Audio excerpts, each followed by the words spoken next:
देखिए बेटा, यहाँ पे हम नेक्स्ट टॉपिक के लिए बात कर रहे हैं क्रांतिक बिंदु। ठीक है, किसी भी गैस के लिए क्रांतिक बिंदु फाइंड आउट करना किस प्रकार से होता है, या किसी भी गैस के लिए क्रांतिक बिंदु कौन कौन से होते हैं। मैंने आपको स्टार्टिंग में बताया कि कोई भी गैस तीन फैक्टर पर डिपेंड होती है, पी, वी और टी। ठीक है, तो जो क्रांतिक बिंदु होंगे वो भी बेटा कितने होंगे, तीन होंगे, पी के लिए, टी के लिए और वी के लिए, यानी क्रांतिक दाब, क्रांतिक ताप और क्रांतिक आयतन। ठीक है, तो आपके पास में बेटा ये क्रिटिकल पॉइंट कितने होंगे बेटा, तीन होंगे। कितने होंगे बेटा, तीन होंगे। सबसे पहले आपके पास में होगा बेटा क्रांतिक ताप। क्रांतिक ताप बोले तो क्रिटिकल टेम्परेचर कितना होगा बेटा, क्रिटिकल टेम्परेचर। ठीक है, इसको रिप्रेजेंट करते हैं बेटा टीसी के द्वारा। सेकंड आप लोगों के पास में होगा बेटा क्रांतिक दाब, और क्रांतिक दाब को क्या बोलोगे बेटा, क्रिटिकल प्रेशर। क्रिटिकल प्रेशर, और ये रिप्रेजेंट होगा बेटा टीसी के द्वारा।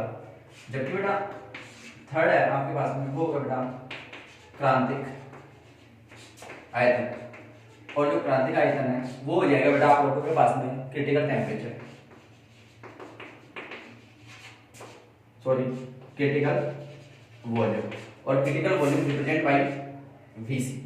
ठीक है, अभी देखो बेटा अपने एग्जाम व्यू से हमें सिर्फ इनके फॉर्मेट याद करने हैं। ठीक है, डेरिवेशन है, मैं डेरिवेशन में आप लोगों को अभी मैं समझाता हूं, लेकिन एक बार देख लीजिए कि इनका मींस क्या है, कि क्रांतिक ताप क्या है, क्रांतिक दाब क्या है और क्रांतिक आयतन क्या है। ठीक है, जब भी आपको क्रिटिकल पॉइंट याद करना हो तो क्रिटिकल पॉइंट को मैक्सिमा और मिनिमा के द्वारा फाइंड आउट किया जाता है। किसके द्वारा बेटा, क्रिटिकल पॉइंट्स को मैक्सिमा और मिनिमा के द्वारा फाइंड आउट किया जाता है। जब भी आपको किसी भी सिचुएशन में क्रिटिकल पॉइंट फाइंड आउट करने हो तो क्रिटिकल पॉइंट फाइंड आउट करने के लिए बेटा डीपी अपॉन डीवी जीरो होना चाहिए, मस्ट। ये चीज मस्ट है कि किसी भी वास्तविक गैस के लिए डीपी अपॉन डीवी को जीरो करोगे तभी आपको ये क्रांतिक बिंदु प्राप्त होंगे। ठीक है, अगर dp अपॉन dv जीरो है तो उसका सेकंड डेरिवेटिव भी जीरो होगा, d square p upon dv square ये भी जीरो होना चाहिए। ओके, अब देखिए बेटा कि आपके पास में ये तीन पॉइंट आए, क्रांतिक ताप, क्रांतिक दाब और क्रांतिक आयतन। ठीक है, क्रांतिक ताप होता है क्या है, टीसी क्या होता है, टीसी होता है बेटा, बोलो टीसी, यानी जो ये टीसी है, टीसी का फॉर्मूला क्या होगा, या टीसी कौन कौन से फैक्टर पे डिपेंड होगा, टीसी कौन कौन से फैक्टर पे डिपेंड होगा। तो बेटा टीसी होता है 8a अपॉन 27 आरबी। ठीक है, अभी मैं आपको डायरेक्टली बता रहा हूं इनके डाटा, फिर अपन इसको ड्राइव करके देखेंगे कि हमारे ड्राइव करने पे भी क्या हमें यही डाटा फाइंड आउट होते हैं। Okay, critical pressure, critical pressure होता है बेटा पीसी, और पीसी होता है क्या बेटा, A upon 27 B square, 27 B square, और वीसी इक्वल टू होता है बेटा 3b। बीसी इक्वल टू कितना होता है बेटा, 3b। आ रहा है बेटा समझ में। अब हमसे जो सबसे लास्ट में पूछा जाता है वो बेटा जेई ने एक बार ये पूछ रखा है कि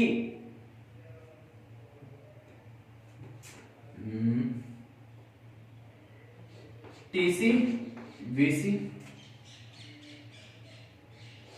अपॉन पीसी, इसका वैल्यू कितना होगा, क्या टीसी वीसी अपॉन पीसी का वैल्यू कितना होगा। देखो बेटा टीसी और वीसी अपॉन पीसी, देखो 27 से 27 कैंसिल आउट होगा, बी और एक बी नीचे आएगा। ठीक है, और इसका बी, तो देख लेते हैं एक मिनट कि इसका वैल्यू अगर आपको निकालना होगा तो ये वाले डाटा यहाँ पे सब्स्टिट्यूट कर देना। ठीक है, क्या ये वाले डाटा यहाँ पे सब्स्टिट्यूट कर देना, या इसको आप चेंज भी कर सकते हो।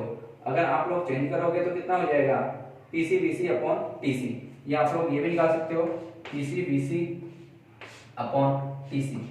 इसका वैल्यू कितना फाइंड आउट होगा। अगर आप इसका वैल्यू निकालना चाहो तो ये वाला वैल्यू भी निकाला जा सकता है। ठीक है, ये वाला वैल्यू आएगा आपका 3/8r। कितना आएगा बेटा? 3/8r। ओके, देख लेना ये वाला वैल्यू आप लोगों को मिलेगा 3/8r। ठीक है, ये आपके क्रिटिकल पॉइंट्स होते हैं। तो क्रिटिकल पॉइंट्स में आपको क्या क्या देखना है, इनके फॉर्मूले देखने हैं, क्योंकि कभी कभी मैट्रिक्स मैच में इनके फॉर्मूला बेस्ड न्यूमेरिकल भी आ जाते हैं। लेकिन दो पॉइंट ध्यान रखना कि क्रिटिकल पॉइंट जब भी हमें फाइंड आउट करने हो तो dp/dv मस्ट बी 0 और उसका सेकंड डिफरेंशिएट भी 0 होगा। क्रिटिकल पॉइंट्स में हमारे पास में तीन टाइप्स के क्रिटिकल पॉइंट्स होते हैं। कौन कौन से? क्रांतिक ताप यानी क्रिटिकल टेम्परेचर, ये रिप्रेजेंट होता है किसके द्वारा? टीसी के द्वारा। इसका मैग्नीट्यूड कितना होता है? 8/27 आरबी। सेकंड आपके पास में बेटा क्रांतिक दाब, critical pressure represent by PC, और पीसी का वैल्यू कितना होगा बेटा? A/27 B square. थर्ड होता है बेटा आपके पास में क्रांतिक आयतन यानी critical volume, it represent by VC, और वीसी का वैल्यू कितना होगा बेटा? 3। ठीक है, जेई ने आपसे पहले क्या पूछा है बेटा? PC VC upon R TC का वैल्यू कितना होता है। तो बेटा वो सिर्फ मैग्नीट्यूड निकल के आता है कितना? बोलो 3/8। लेकिन अपन ने यहाँ पे यहाँ नहीं दिया तो आर यहाँ नहीं है तो ये मल्टीप्लाई में पहुंचेगा। अब इसके अकॉर्डिंग आप ये वाला वैल्यू तो निकाल सकते हो। ओके, तो बेटा ये होते हैं आपके पास में क्या? क्रिटिकल, ठीक है, क्रिटिकल पॉइंट्स होते हैं, और इन्हीं क्रिटिकल पॉइंट्स का वैल्यू आप फाइंड आउट कर सकते हो। अगर आपको मैं डिफरेंशिएट मेथड से भी, मैंने आपको पहले भी समझाया था कि डिफरेंशिएट मेथड से भी आप इनके क्रिटिकल पॉइंट मतलब फाइंड आउट कर सकते हो। लेकिन एग्जाम के व्यू से आपको क्या करना है कि इनके फॉर्मूला वगैरह देखना है, और ये दो चीज याद रखनी है। ओके बेटा,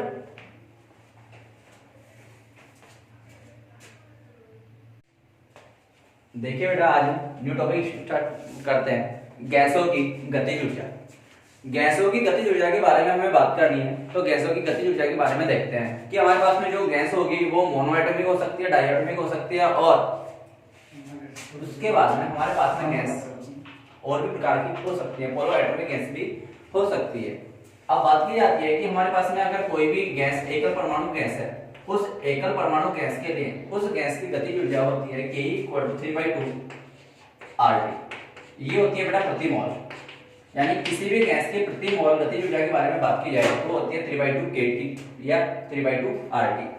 अगर मुझे यही यानी प्रति अणु गतिज ऊर्जा का मान निकालना हो, अगर मुझे किसी गैस के लिए प्रति अणु गतिज ऊर्जा का मान निकालना होगा तो मुझे किस प्रकार से व्यक्त करना होगा कि Ke = 3/2 R/Na, यानी प्रति अणु निकालने के लिए मुझे आवर्त नंबर का भाग लगाना होता है इनटू T। अब बेटा जो हम बात करते हैं ये R/Na है ना, ये R/Na क्या बनता है? बोल्ट्जमान कांस्टेंट का वैल्यू बनता है। तो ये हो जाएगा बेटा Ke = 3/2 kT, जहां K क्या होता है बेटा? बोल्ट्जमान नियतांक होता है, और ये क्या है? प्रति अणु गतिज ऊर्जा। ठीक है, जहां K बोल्ट्जमान नियतांक होता है, बोल्ट्जमान नियतांक, और जो बेटा बोल्ट्जमान नियतांक का वैल्यू है वो बोल्ट्जमान नियतांक का वैल्यू होता है 1.38 × 10⁻23 जूल प्रति केल्विन। ओके, अब बेटा अगर बात की जाए हमारे पास में यहाँ से ये संबंध बता रखा है, ठीक है, तो मैं इस संबंध को मैं मॉडिफाई करना चाहूँ तो मैं मॉडिफाई भी कर सकता हूँ, क्योंकि मुझे पता है कि आदर्श गैस समीकरण से अगर बेटा मैं आदर्श गैस समीकरण से बात करता हूं तो मुझे पता है कि PV = nRT होता है। अगर एक मोल के लिए बात की जाए, एक मोल के लिए अगर किसी गैस के एक मोल के लिए बात की जाएगी तो एक मोल के लिए ये संबंध बन जाएगा PV = RT। तो क्या बेटा मुझे एक चीज बताइए, इस RT की जगह PV लिखा जा सकता है? ओके, तो बेटा यहां से कितना हुआ? तब Ke = 3/2 PV ऐसा लिखा जा सकता है। तो बताओ बेटा PV = कितना हो जाएगा? 2/3 × K। ओके, चलो अब आगे बात की जाती है कि हमने जो ये संबंध निकाला, क्या जो हमने ये संबंध निकाला कि Ke = 3/2 RT, ये ओनली ऑन मोनोएटॉमिक गैस के लिए, किसके लिए बेटा? मोनोएटॉमिक गैस के लिए, यानी एकल परमाणु गैस के लिए होता है ये ओनली। अगर द्विपरमाणु गैस होगा तो ये फॉर्मूला बेटा क्या होगा? चेंज हो जाएगा। ठीक है, क्योंकि यहाँ पे एक चीज काम करती है, डिग्री ऑफ फ्रीडम। क्या काम करती है बेटा? डिग्री ऑफ फ्रीडम, और डिग्री ऑफ फ्रीडम के अकॉर्डिंग किसी भी गैस की गतिज ऊर्जा चेंज हो जाती है। ठीक है, चलो ओके। अब बेटा इसके बाद में नेक्स्ट टॉपिक के लिए बात करते हैं। अब देखिए बेटा, अब यहाँ पे बात की जा रही है कि हमारे पास में जो गैसीय परमाणु है, वो गैसीय परमाणु अगर उन्हें हम किसी भी एक पात्र में छोड़ा जाए, क्या उन गैसीय परमाणु को किसी भी एक पात्र में छोड़ा जाए, तो उन गैसीय परमाणु में क्या होगा कि वेग होगा, और उनके वेग के मान क्या होंगे बेटा? भिन्न भिन्न होंगे। तो हमें यहाँ पे नेक्स्ट टॉपिक के लिए बात करनी है गैसीय परमाणुओं के वेग। क्या बेटा? गैसीय परमाणुओं के वेग। तो बेटा न्यू टॉपिक के लिए बात करते हैं गैसीय परमाणुओं के वेग। गैसीय परमाणुओं के वेग। अगर गैसीय परमाणुओं के वेग के लिए बात की जाए, तो बेटा हमारे पास में गैसीय परमाणुओं के यहाँ पे 3 प्रकार के वेग संभव है। क्या कि गैसीय परमाणुओं के लिए 3 प्रकार के वेग संभव है, और पहला जो वेग का टाइप है वो है बेटा वर्ग माध्य मूल वेग। इससे बोला जाता है बेटा रूट मीन स्क्वायर वेलोसिटी। क्या बोलोगे बेटा? Root mean square velocity. Short में बोलते हो बेटा इसको आप VRMS। सेकंड होता है बेटा औसत वेग। औसत वेग एवरेज वेलोसिटी, और इसको आप लिखते हो V एवरेज। जबकि बेटा तीसरा होता है अधिकतम संभावित वेग। अधिकतम संभावित वेग मोस्ट प्रोबेबल स्पीड।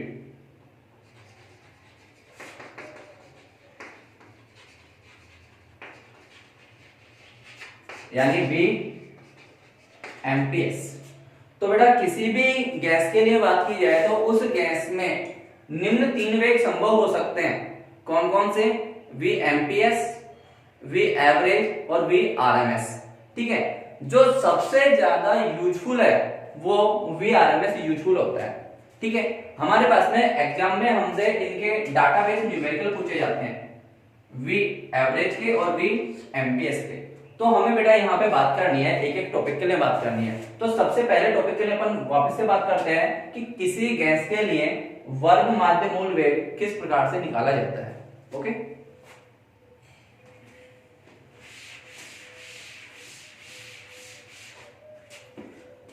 देखिए बेटा कि किसी भी गैस के लिए वर्ग माध्य मूल वेग किस प्रकार से निकाला जाएगा। तो बात कर रहे हैं वर्ग माध्य मूल वेग यानी VRMS। ठीक है, अब देखो कि ये VRMS का मतलब क्या है, या किसी भी गैस के लिए VRMS का वैल्यू किस प्रकार से फाइंड आउट करते हैं। ठीक है, देखो बेटा मैंने ये सपोजिशन लिया कि मेरे पास में ये कोई कंटेनर है। कंटेनर में मेरे पास में ये कोई पात्र है, और इस पात्र के अंदर ऐसे गैसेस पार्टिकल है। ये इस पात्र के अंदर ऐसे गैसेस पार्टिकल है, और ये गैसेस पार्टिकल भिन्न भिन्न वेग से गतिशील है। कुछ भी माना जा सकता है कि इन पार्टिकलों के वेग किस प्रकार से है। मैंने सपोज किया इस पार्टिकल का वेग v1 है, इसका वेग v2 है, इसका वेग v3 है, इसका वेग v4 है, और लास्ट वाले का वेग vn है। मतलब इस प्रकार से पार्टिकलों के वेग इस प्रकार से संभव है। ठीक है, मैंने माना कि ये पार्टिकल कितने हैं, स्मॉल n पार्टिकल है, वो इस पात्र के अंदर भिन्न भिन्न वेग से क्या है, गतिशील है। अगर मुझे इस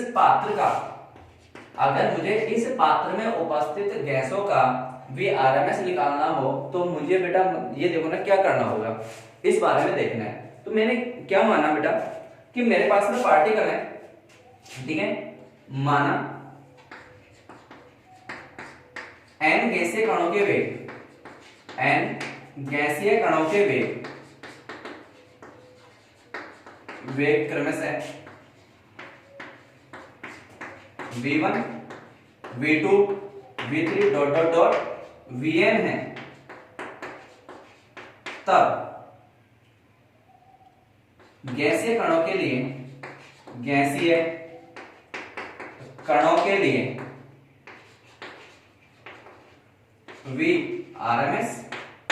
तो देखो बेटा, अगर जब भी आपको VRMS निकालना हो तो VRMS को क्या करना है बेटा, पीछे से पढ़ना है। सबसे पहले उनका स्क्वायर करना है, फिर उनका मीन निकालना है, देन उनका रूट करना है। ठीक है, तो सबसे पहले देखो बेटा, हमें क्या करना है कि जितने भी वेलोसिटीज हैं उन सारे वेलोसिटीज का स्क्वायर करना है। तो देखो बेटा, मेरे पास में वेलोसिटी कौन कौन से हैं, v1 है उसका स्क्वायर कर दो, v2 है v2 का स्क्वायर कर दो, v3 है उसका स्क्वायर कर दो, और लास्ट में vn है उसका स्क्वायर कर दो। फिर बेटा मुझे क्या करना है, मीन करना है। तो मीन कैसे निकालते हैं, समेशन से निकालते हैं मीन। तो मैंने इन सब का समेशन किया, और मीन निकालने के लिए क्या करना होता है, जितने भी नंबर हैं उनसे डिवाइड करना होता है। लास्ट में देखो बेटा क्या करना है, R4 रूट निकालना है। तो मैंने इसका बेटा रूट निकाल दिया। ठीक है, तो ये क्या बन गया बेटा, VRMS। तो बोलो VRMS का फॉर्मूला क्या हुआ कि यानी किसी भी गैसेस पार्टिकल के लिए आपको VRMS निकालना हो तो बेटा VRMS किस प्रकार से निकालोगे, VRMS equal to root of v1 square plus v2 square plus v3 square dot dot dot vn square upon n। इस प्रकार से आपको किसी भी गैसेस पार्टिकल का VRMS निकाला जा सकता है यदि आपको प्रश्न में उनके भिन्न भिन्न वेग बता रखे हो और पार्टिकलों की संख्या बता रखी हो। एक तो मेथड ये होता है बेटा। अब अपन बेटा बात करते हैं कि VRMS निकालने का दूसरा मेथड क्या होगा। क्या VRMS निकालने का दूसरा मेथड क्या होगा, यदि आपको प्रश्न में टेम्परेचर दे रखा हो, क्या यदि आपको प्रश्न में टेम्परेचर दे रखा हो, उस स्थिति में आप VRMS का वैल्यू किस प्रकार से फाइंड आउट करोगे। चलो बेटा बात करते हैं। अभी मैंने आपको बताया कि बेटा अगर इस पात्र में जितने भी गैसेस पार्टिकल हैं, इन गैसेस पार्टिकल के लिए जो मैक्सिमम वेग होगा यानी सबसे ज्यादा पार्टिकलों का वेग होगा वो VRMS होता है। यानी मैक्सिमम पार्टिकल VRMS वेग से गतिशील होते हैं, ऐसा बोला जा सकता है। ओके, तो देखो कि अगर मैक्सिमम पार्टिकल VRMS से गतिशील होंगे तो जो गतिज ऊर्जा है उस गतिज ऊर्जा में महत्वपूर्ण योगदान भी किसका होगा, VRMS का होना चाहिए। ओके, चलो मैंने भी मान लिया कि गतिज ऊर्जा में जो महत्वपूर्ण योगदान होगा वो VRMS का होगा। अभी बेटा मैंने आपको बताया कि गैसेस पार्टिकल के लिए जो गतिज ऊर्जा होती है वो गतिज ऊर्जा कितनी होती है बेटा, Ke इक्वल टू 3/2 RT। बोलो कोई प्रॉब्लम नहीं। अब बेटा आप लोगों को ये भी तो मालूम है कि सर गतिज ऊर्जा कितनी होती है, K equal to half mv square होती है सर, ये तो चलो होती है ना बेटा, मान लिया। अब देखो ये वेग कौन सा है, मैंने अभी बोला कि जो मैक्सिमम गैसेस पार्टिकल है वो VRMS से गतिशील होंगे।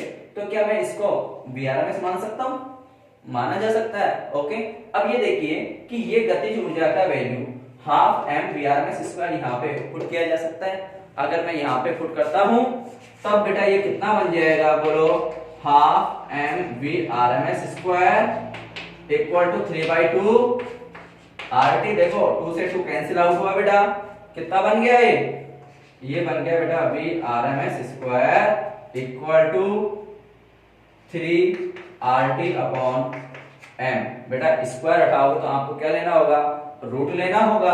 अगर आप स्क्वायर हटा के रूट लोगे तो बोलो VRMS इक्वल टू कितना हुआ, VRMS इक्वल टू हो गया बेटा root of 3RT upon m।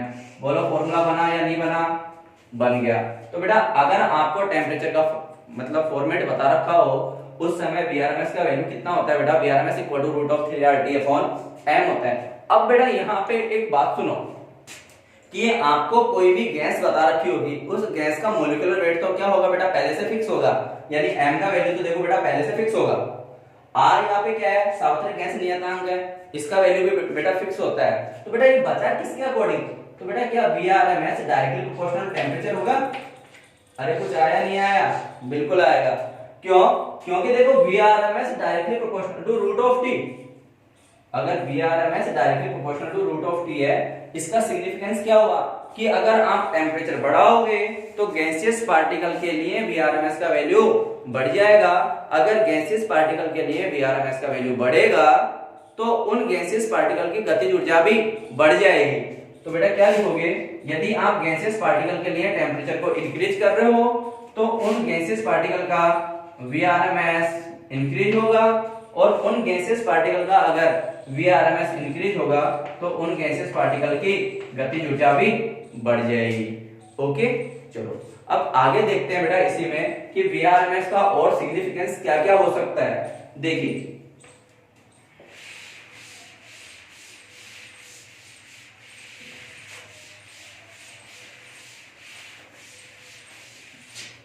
चलो बेटा अभी अपन ने बात की कि गैसियस पार्टिकल के लिए VRMS directly proportional to root of T.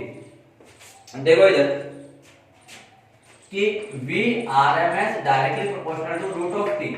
अभी मैंने आपको बताया जस्ट कि अगर आप टेम्परेचर को इंक्रीज कर रहे हो तो वीआरएमएस भी इंक्रीज होगा, और किन्हीं गैसियस पार्टिकल के लिए वीआरएमएस इंक्रीज होगा तो उनकी गतिज ऊर्जा के मान में भी वृद्धि होगी, यानी उनकी काइनेटिक्स एनर्जी भी इंक्रीज होगी। अगर काइनेटिक्स एनर्जी इंक्रीज होती है बेटा तो कितना हो गया, केईवी इंक्रीज हो गया। अगर मैं सिचुएशन के अकॉर्डिंग बात करना चाहूं, if T equal to 0 kelvin, T equal to 0 kelvin, यानी गैसियस पार्टिकल को 0 केल्विन टेम्परेचर पर मान लिया जाए। यदि गैसियस पार्टिकल को आप 0 केल्विन टेम्परेचर पे सपोज कर रहे हो तो उनके लिए वीआरएमएस भी 0 होगा और गैसियस पार्टिकल की गतिज ऊर्जा भी 0 होगी, यानी कोई भी गैसियस पार्टिकल है वो अपनी जगह से विस्थापित नहीं होगा। ठीक है बेटा, चलो अब बेटा देखो वीआरएमएस का एक इंपॉर्टेंट फैक्ट्स है, उस इंपॉर्टेंट फैक्ट्स को अपन देखते हैं। ये इंपॉर्टेंट फैक्ट्स ये बताता है कि सबसे महत्वपूर्ण योगदान वीआरएमएस का कहां पे होता है। जो हमारे आसपास का वातावरण है ना, इस वातावरण की उपस्थिति को भी वीआरएमएस ही व्यक्त करता है। क्या कुछ बात आ रही है आपको समझ में? हमारे आसपास का जितना भी सराउंडिंग है ना, वातावरण है, उस वातावरण में वायु की उपस्थिति को वीआरएमएस ही व्यक्त करता है। यानी जहां पे वातावरण उपस्थित होगा या नहीं होगा, या मैं बोलना चाहूं कि किसी स्थान पर वायुमंडल उपस्थित है या नहीं है, इसमें सबसे अधिकतम योगदान वीआरएमएस का होता है। आ रही बात समझ में? देखो बेटा किस प्रकार से वातावरण की उपस्थिति या अनुपस्थिति में वीआरएमएस का किस प्रकार से योगदान होता है। ठीक है, देखो यदि बेटा हम लोग बात करते हैं कि VRMS is greater than V escape velocity हम लोगों ने देखा होगा, पलायन वेग। एस्केप वेलोसिटी को बोला जाता है बेटा पलायन वेग। और पलायन वेग क्या होता है कि वह वेग जिससे आप किसी वस्तु को अर्थ तल से फेंक दो तो वो वापस से बैक ना हो, यानी वापस से लौट के ना आए। यदि किन्हीं गैसियस पार्टिकल के लिए वीआरएमएस का वैल्यू ज्यादा है और वी एस्केप वेलोसिटी का वैल्यू कम है, तो बेटा अगर एस्केप वेलोसिटी का वैल्यू कम हुआ तो वो गैसियस पार्टिकल वातावरण से उड़ जाएंगे, और गैसियस पार्टिकल वातावरण से उड़ गए तो वायु तो उपस्थिति नहीं है। अगर वायु उपस्थित नहीं होगी तो वातावरण अनुपस्थित होगा। ये कंडीशन है बेटा वायुमंडल अनुपस्थित की, वायुमंडल अनुपस्थित। इसीलिए कहा जाता है बेटा चांद पर वायुमंडल नहीं है। लॉजिक क्या होगा इसका? क्योंकि चांद पे उपस्थित गैसों के लिए वीआरएमएस का मान उनके पलायन वेग की तुलना में अधिक होता है।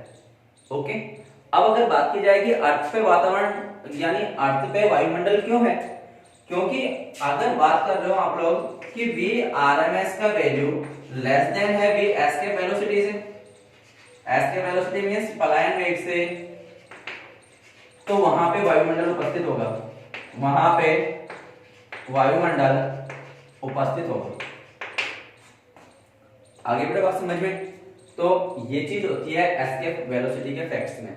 ओके, अब बेटा अपन सेकंड पॉइंट के लिए बात करते हैं औसत वेग, यानी गैसीय परमाणुओं के लिए औसत वेग की गणना, यानी गैसीय परमाणु के लिए औसत वेग की गणना किस प्रकार से की जाती है। जैसे अपन ने अभी यहाँ पे माना था कि अपने पास में एक पात्र मान लिया और उस पात्र के अंदर बहुत सारे गैसेस पार्टिकल हैं और उनका अपन ने वेग क्या माना था कि v1 v2 v3 dot dot dot vn, और पार्टिकल की संख्या कितनी मानी n। ठीक है, तो हमें यहाँ पे औसत वेग की गणना करनी है। देखो बेटा किस प्रकार से औसत वेग की गणना की जाएगी।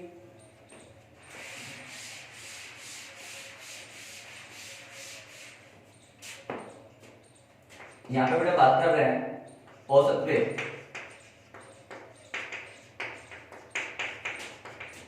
Average velocity. ठीक है, आप लोगों ने माना कि बेटा आपके पास में जो भी गैसेस पार्टिकल है, माना n गैसेस पार्टिकल है और उन n गैसेस पार्टिकल के जो वेग माने हैं वो v1 v2 v3 dot dot dot vn माने जा सकते हैं। माना n गैसीय कणों के वेग क्रमशः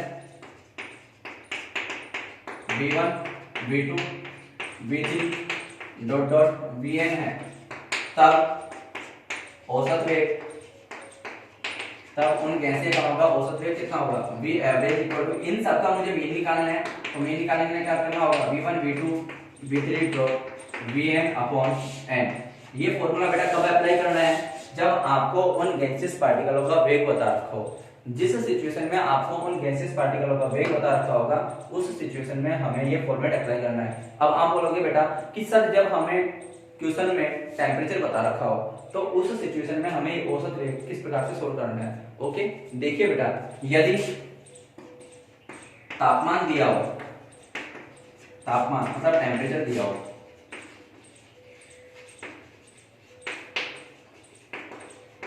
अगर बेटा आपको टेम्परेचर दे रखा है उस सिचुएशन में v एवरेज कितना होता है बेटा, root of 8RT upon pi m। कितना होता है बेटा, root of 8RT upon pi m होता है। यानी अब बेटा हमें बात करनी है कि सर ये औसत वेग आपने ये बताया root of 8RT upon pi m, इसमें क्या सिग्निफिकेंस है बेटा, जो औसत वेग भी है ना वो भी टेम्परेचर पे डिपेंड होता है। या मैं डायरेक्टली ये बोल सकता हूँ बेटा, अभी मैं आपको बता दूंगा कि गैसीय कणों के सभी प्रकार के वेग तापमान पे डिपेंड होते हैं, चाहे वो Vrms हो, चाहे वो V एवरेज हो या फिर Vmps हो, तीनों के वेग यानी तीनों प्रकार के वेग टेम्परेचर पे डिपेंड होते हैं। तो बेटा ये आपका होता है औसत वेग। अब बेटा बात कर रहे हैं तीसरा, अधिकतम संभावित वेग, यानी गैसीय कणों के लिए अधिकतम संभावित वेग की गणना किस प्रकार से की जाती है। ठीक है, देखो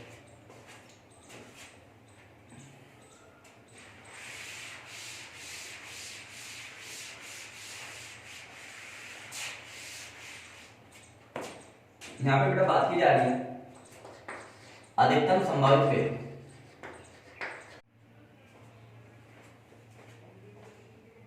देखिए बेटा, थर्ड प्रकार का जो वेग है वो है बेटा अधिकतम संभावित वेग, अधिकतम संभावित वेग, मोस्ट प्रोबेबल स्पीड।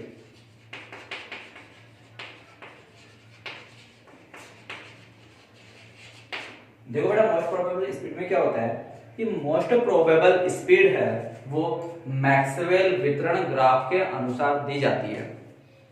किसके अनुसार दी जाती है बेटा, मैक्सवेल वितरण ग्राफ के अनुसार दी जाती है, मैक्सवेल वितरण ग्राफ के अनुसार दी जाती है।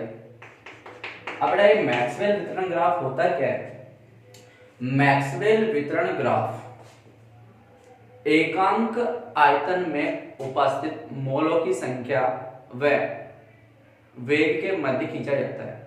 ठीक है, अब देखिए बेटा कि इस ग्राफ में होता क्या है कि ये कोई ग्राफ बना रहा हूं मैं बेटा, इधर बेटा वेग है और इधर बेटा dn अपॉन dv है।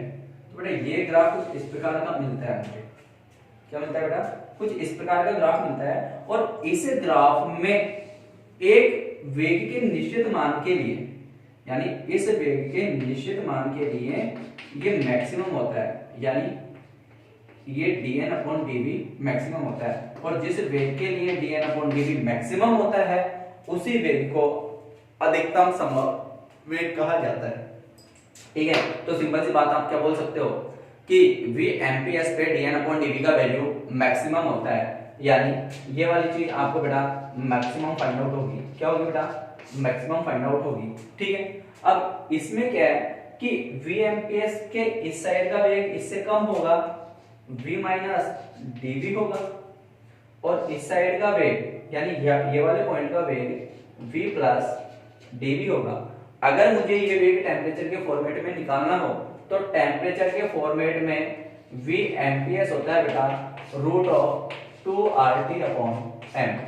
कितना होता है बेटा, root of 2RT upon m होता है। ठीक है, अब अपने यहाँ पे सीखे बेटा 3 प्रकार के वेग सीखे। कौन कौन से सीखे? वीआरएमएस, वी एवरेज और वी एमपीएस। बेटा एग्जाम में इनसे संबंधित क्या इन तीनों का रेशियो पूछ लिया जाता है कि इन तीनों का अनुपात क्या होता है, या इनके वेगों का घटता हुआ क्रम क्या होगा, या इनके वेगों का बढ़ता हुआ क्रम क्या होगा। इस बारे में हमें बात करनी है। देखो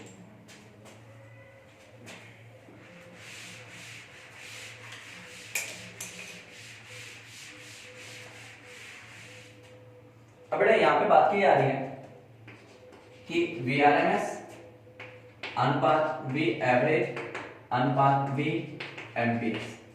देखिए बेटा ध्यान से देखो इधर कि वीआरएमएस का फॉर्मेट आपने निकाला था √3RT/m, वी एवरेज का फॉर्मेट आप लोगों ने निकाला था √8RT/m, जबकि वी एमपीएस का फॉर्मेट आप लोगों ने निकाला √2RT/m।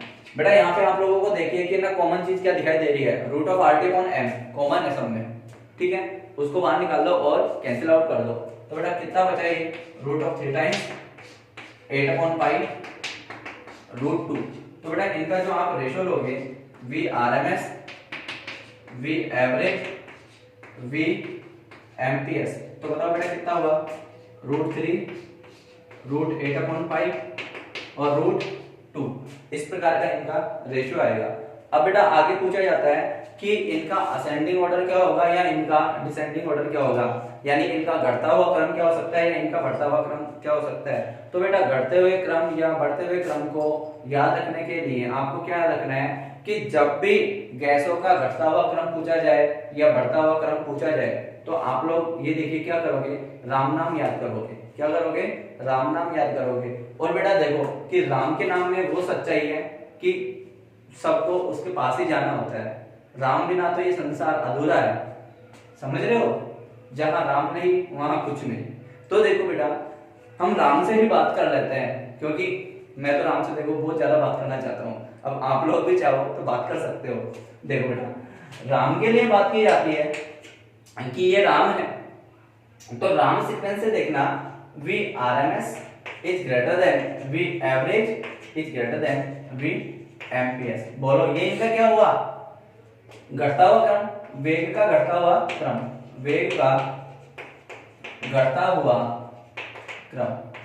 अब बेटा कभी कभी एग्जाम में क्या पूछ लिया जाता है, इनका असेंडिंग ऑर्डर पूछ लिया जाता है या डिसेंडिंग ऑर्डर पूछ लिया जाता है, वो मैंने आपको बता दिया। या इससे संबंधित ये भी तो पूछ सकता है वो वी आरएमएस और वी एवरेज का रेशियो कितना होगा बेटा, पूछा जा सकता है बिल्कुल, यहां से आप लोग फाइंड आउट कर सकते हो, ठीक है।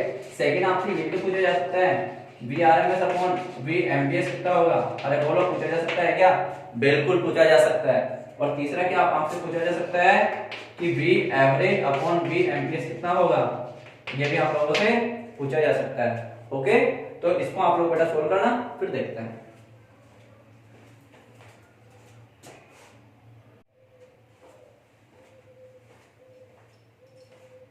देखिए बेटा यहाँ पे हम वापस से नेक्स्ट टॉपिक में बात कर रहे हैं ग्राम विसरण नियम। ग्राम विसरण नियम यानी विसरण का नियम गैसों के लिए ही लागू होता है मैक्सिमम, ठीक है।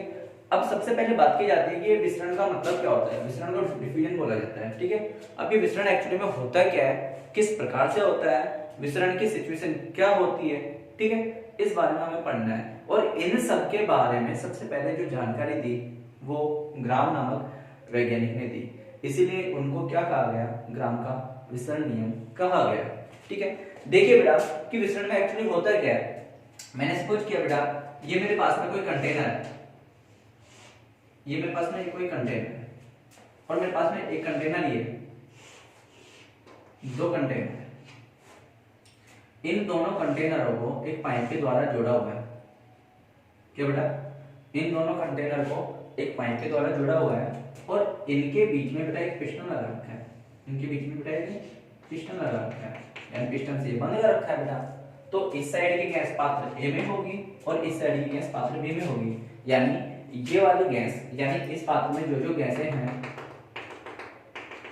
वो इसी में रहेगी और इस वाले पात्र में जो गैस है वो इस वाले में रहेगी, यानी ये एक जगह से दूसरी जगह पे नहीं जा पाएंगे।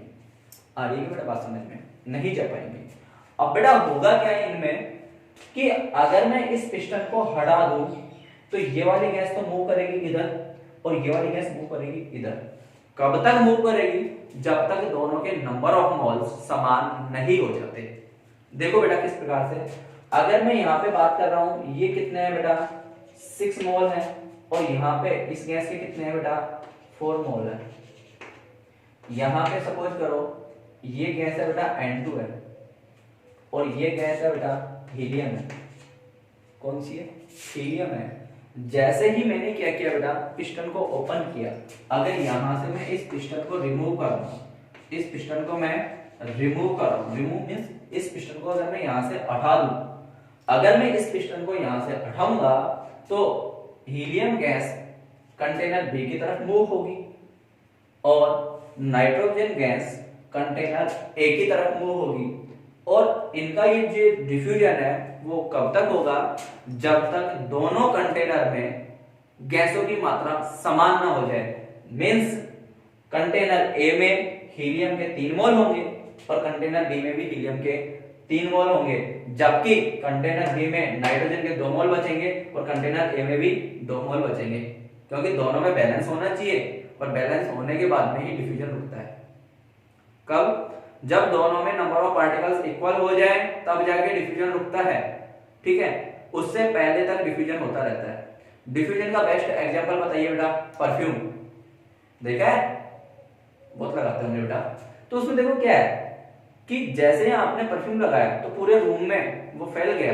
कैसे फैला? डिफ्यूजन। डिफ्यूजन कहां से कहां होता है बोलो? High concentration to low concentration, उच्च सांद्रता से निम्न सांद्रता की ओर डिफ्यूजन होता है। तो बेटा जो हमेशा डिफ्यूजन चलता है वो डिफ्यूजन चलता है बेटा high concentration to low concentration, यानी उच्च सांद्रता से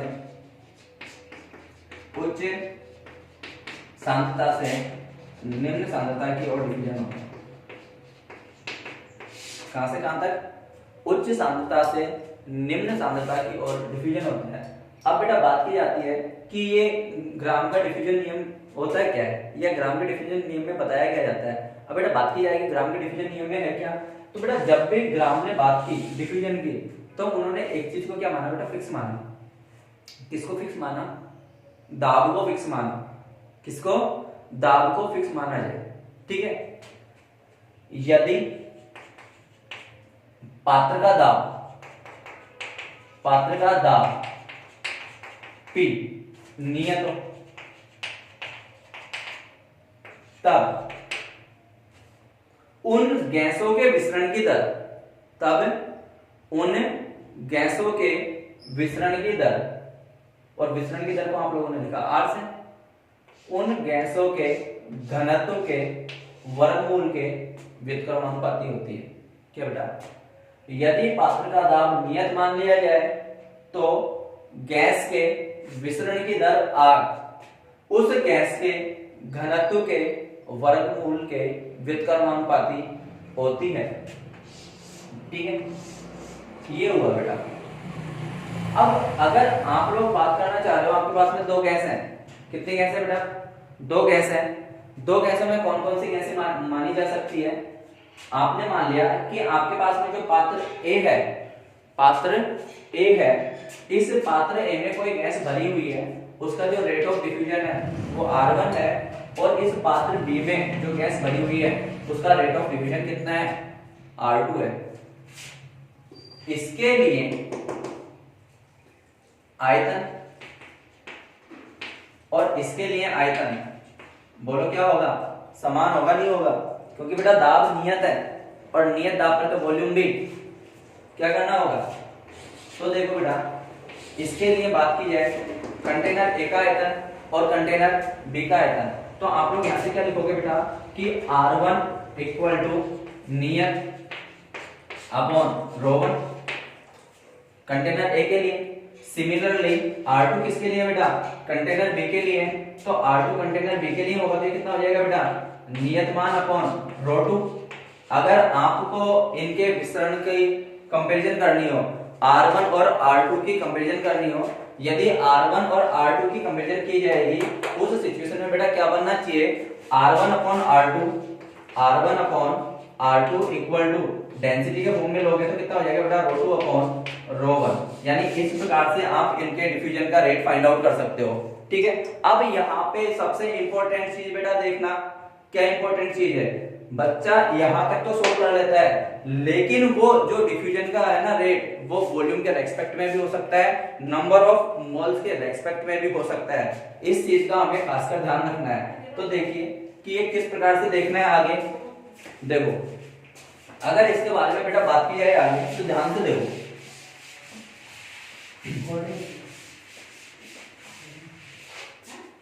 अब बेटा बात की जाती है यहाँ से कि आप लोगों को मैंने बताया कि R1 upon R2 equal to ρ2 upon ρ1, ρ2 upon ρ1 इस प्रकार से है। ठीक है, अब बेटा ध्यान से सुनो कि यदि V भी नियत मान लिया जाए, V नियत मान लिया जाए, यानी उस गैस का आयतन भी नियत हो, अगर उस गैस का आयतन नियत होगा उस सिचुएशन में क्या बनना चाहिए बेटा, R1 upon R2 equal to ρ2 कितना होगा, डेंसिटी क्या होती है, मास पर वॉल्यूम, तो ये हो गया बेटा m2 upon v upon m1 upon v। v से भी बेटा कैंसिल आउट होगा, तो बेटा यहाँ से मैंने v से भी कैंसिल आउट किया, कितना बच रहा है बेटा यहाँ से बोलो, R1 upon R2 equal to root of m2 upon m1।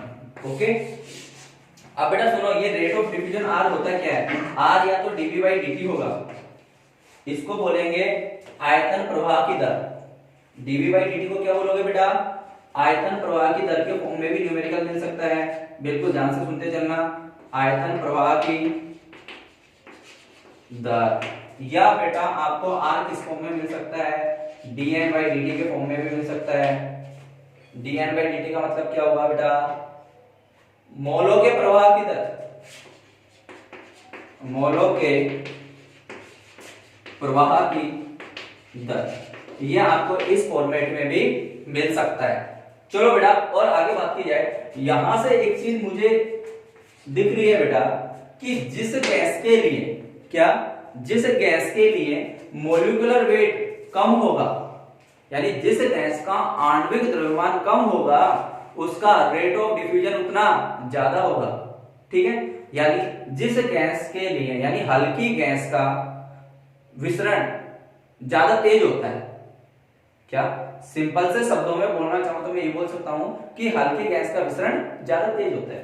ठीक है, चलो अब बेटा आगे बात करते हैं। यदि किसी सिचुएशन में मुझे ऐसा बता रखा हो, क्योंकि मैंने ग्राम डिफ्यूजन में सबसे पहले एक बात मानी थी, यदि दाब नियत हो, यदि दाब नियत हो तब जाके ये आता है रूल कि R व्युत्क्रमानुपाती है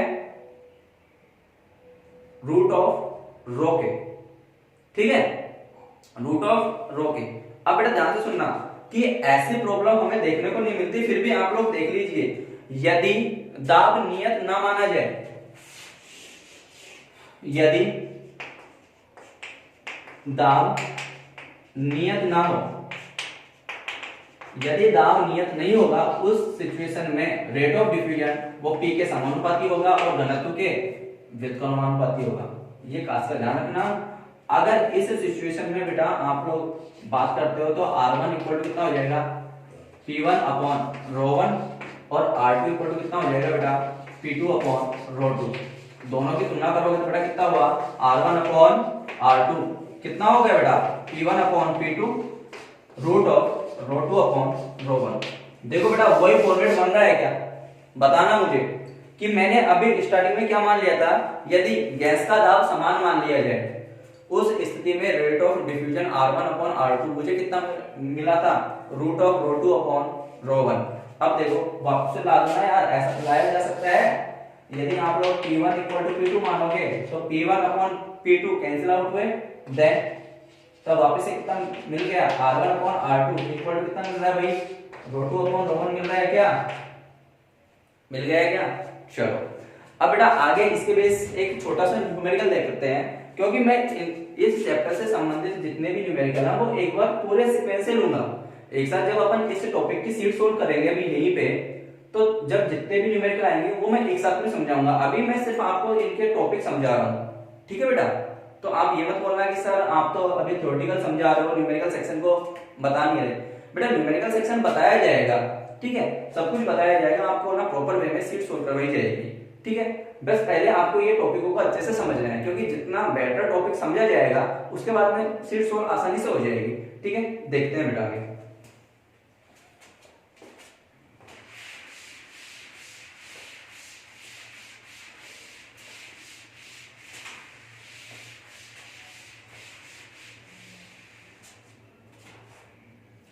फॉर एग्जाम्पल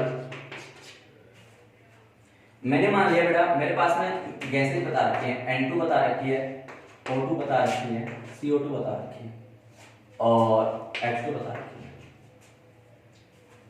बेटा आप लोग मुझे ये बताइए कि इनके विसरण की दर किस प्रकार संबंधित होगी, या विसरण की दर होगी, यानी घटता हुआ क्रम भी लिख सकता हूं और मैं चाहूं तो इनका बढ़ता हुआ क्रम भी लिख सकता हूं। लेकिन ये घटता हुआ क्रम या बढ़ता हुआ क्रम मुझे कहां से बताना होगा, इनके आणविक द्रव्यमान से बताना होगा। मैंने अभी आपको बताया कि विसरण की दर उनके आणविक द्रव्यमान के वर्गमूल के व्युत्क्रमानुपाती होती है। तो सबसे पहले मुझे इनका आणविक द्रव्यमान आना चाहिए। बेटा मॉलिक्यूलर वेट ऑफ N2 कितना होगा, भाई नाइट्रोजन का कितना होता है 14, तो 14 गुना 28। ऑक्सीजन का कितना होता है मॉलिक्यूलर वेट, बोलो बेटा 16, 16 गुना 32। CO2 का मॉलिक्यूलर वेट कितना होता है बेटा 44 होता है, और हाइड्रोजन का मॉलिक्यूलर वेट कितना होगा बेटा 2 होगा। तो देखो बेटा जिसका आणविक द्रव्यमान जितना छोटा यानी जितना कम, वो गैस आसानी से डिफ्यूज होती है। अभी मैंने बताया आप लोगों को, तो बताओ बेटा रेट ऑफ डिफ्यूजन सबसे ज्यादा किसका होगा, H2 का।